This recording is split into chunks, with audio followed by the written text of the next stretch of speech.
नमस्कार, मैं ऋषभ शर्मा और आप देख रहे हैं आचरण न्यूज। आइए जानते हैं आज की कुछ मुख्य खबरें। हरियाणा चुनाव से पहले विनेश फोगाट की दिग्गज पहलवान ने लगाई क्लास। चल नहीं सकती महिला, फिर भी अफसरों ने पेंशन लेने के लिए बुलाया ऑफिस। होटल, ढाबों, रेस्टोरेंट पर मालिक मैनेजर का नाम लिखना जरूरी। बांग्लादेश को हराते ही पाकिस्तान को पछाड़ देगी टीम इंडिया। कौन रच रहा है ट्रेनों को पलटाने की साजिश? आइए जानते हैं इन सभी खबरों को विस्तार से। हरियाणा चुनाव से पहले विनेश फोगाट की दिग्गज पहलवान ने लगाया क्लास। कहा, पूरे देश से मांगे माफी विनेश फोगाट का पेरिस ओलंपिक्स 2024 से डिस्क्वालीफाई होना अभी ताजा ही है। इस घटना के बाद उन्हें कोई मेडल नहीं दिया गया और भावुक होकर उन्होंने कुश्ती से संन्यास लेने का ऐलान किया, जिससे पूरे देश में हड़कंप मच गया। भारत लौटने के बाद उन्होंने कांग्रेस में शामिल होने का फैसला लिया। अब 2012 लंदन ओलंपिक्स में ब्रॉन्ज मेडल विजेता योगेश्वर दत्त ने इस मुद्दे पर तीखी प्रतिक्रिया दी है। उन्होंने कहा कि यह विनेश का व्यक्तिगत फैसला है कि वह राजनीति में आना चाहती हैं, लेकिन देश को सच जानना चाहिए। पिछले एक साल में जो कुछ हुआ, चाहे वह ओलंपिक्स से डिस्क्वालीफाई होना हो या प्रोटेस्ट, उसने देश की छवि को नुकसान पहुंचाया है। योगेश्वर ने विनेश को भी नहीं बख्शा। उनके अनुसार विनेश को अपने वजन पर नियंत्रण न रख पाने के लिए पूरे देश से माफी मांगनी चाहिए थी। उन्होंने कहा कि डिस्क्वालिफिकेशन के बाद उन्हें यहां स्वीकार करना चाहिए था कि उन्होंने गलती की। इसके बजाय उन्होंने इसे साजिश बताया और प्रधानमंत्री पर आरोप लगाए। सभी जानते हैं कि नियम क्या है। फर्क चाहे 1 ग्राम का हो या 100 ग्राम का, नियमों के तहत डिस्क्वालीफाई होना तय है। योगेश्वर ने यह भी कहा कि ओलंपिक्स के सहारे गलत माहौल बनाया गया और आंदोलन के समय लोगों को इकट्ठा किया गया। उन्होंने स्पष्ट किया कि अगर उनकी जगह होती तो वह पूरे देश से माफी मांगते। विनेश की प्रतिक्रिया ने सिर्फ व्यक्तिगत मुद्दों को ही नहीं बल्कि देश की इज्जत को भी प्रभावित किया है। चल नहीं सकती महिला, फिर भी अफसरों ने पेंशन लेने के लिए बुलाया ऑफिस। 2 किलोमीटर रेंग कर पहुंची महिला।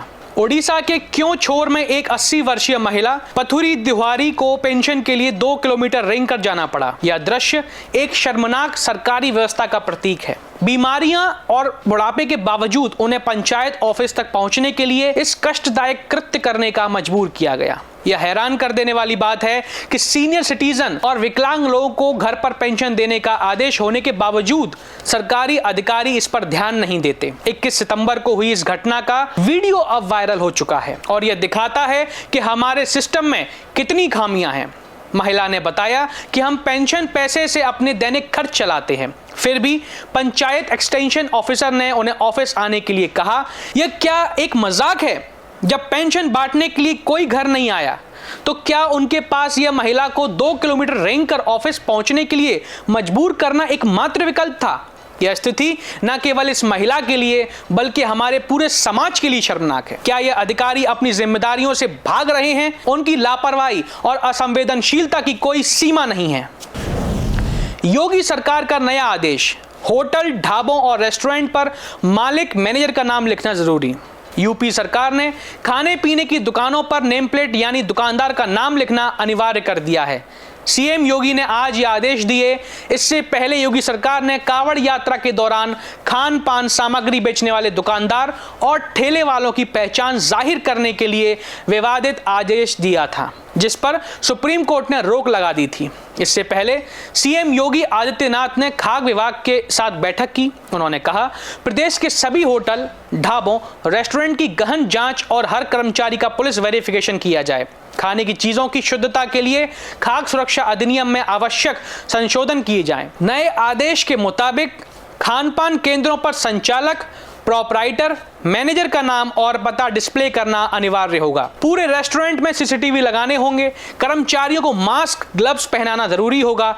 मालूम हो कि हाल ही में आंध्र प्रदेश के तिरुपति मंदिर में मिलावट वाली घी से प्रसाद बनाने का मामला सामने आया है। योगी सरकार के हालिया फैसले से 2 समुदायों के बीच खाई की और बढ़त आशंका बढ़ गई, क्योंकि तमाम ढाबों, होटल, रेस्टोरेंट, सभी सामुदायिक कर्मचारी बड़ी संख्या में काम करते हैं। आपको बता दें, योगी सरकार के फैसले जिस तरह आ रहे हैं उनसे विवाद की स्थितियां बन रही हैं। योगी सरकार के बुलडोजर वाले आदेश पर भी सुप्रीम कोर्ट रोक लगा चुका है। बांग्लादेश को हराते ही पाकिस्तान को पछाड़ देगी टीम इंडिया। 27 सितंबर से कानपुर में खेला जाएगा दूसरा टेस्ट मैच। चेन्नई में शानदार जीत के बाद टीम इंडिया कानपुर में बांग्लादेश का सामना करने के लिए तैयार है।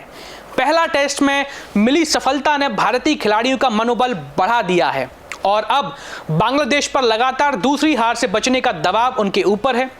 दूसरा टेस्ट 27 सितंबर से शुरू होगा, जिसमें भारतीय टीम का लक्ष्य बांग्लादेश को क्लीन स्वीप करना है।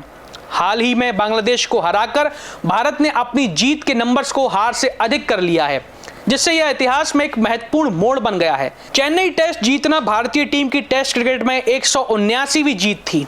इस जीत के साथ भारत और साउथ अफ्रीका दोनों के नाम टेस्ट क्रिकेट में बराबर जीत पर आ गए। हालांकि भारत ने 580 टेस्ट मैच खेले हैं, जबकि साउथ अफ्रीका ने 466। साउथ अफ्रीका को पीछे छोड़ने के लिए भारत को कानपुर टेस्ट में सिर्फ एक जीत की जरूरत है।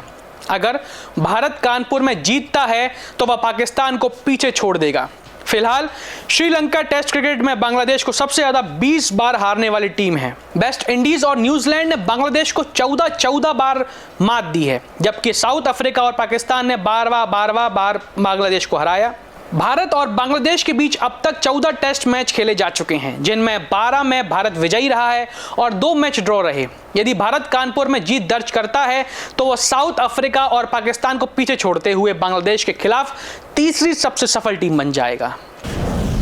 कौन रचा रहा है ट्रेनों को पलटाने की साजिश? क्या कदम उठा रही सरकार? आया रेल मंत्री का जवाब। ट्रेनों को लेकर हाल के दिनों में जिस तरीके से खबरें आ रही हैं, उससे हर कोई चिंतित हो रहा है। लगातार ट्रेनों को पलटने की साजिश का खुलासा हो रहा है। पटरियों पर शरारती तत्व कुछ ऐसे काम कर रहे हैं जिसकी वजह से एक्सीडेंट की संभावनाएं बढ़ रही हैं। ऐसे में बड़ा सवाल यह है कि इस तरह की घटनाओं को रोकने के लिए रेलवे की ओर से किस तरीके से कदम उठाए जा रहे हैं। क्या रेलवे राज्य सरकार से सहयोग ले रहा है?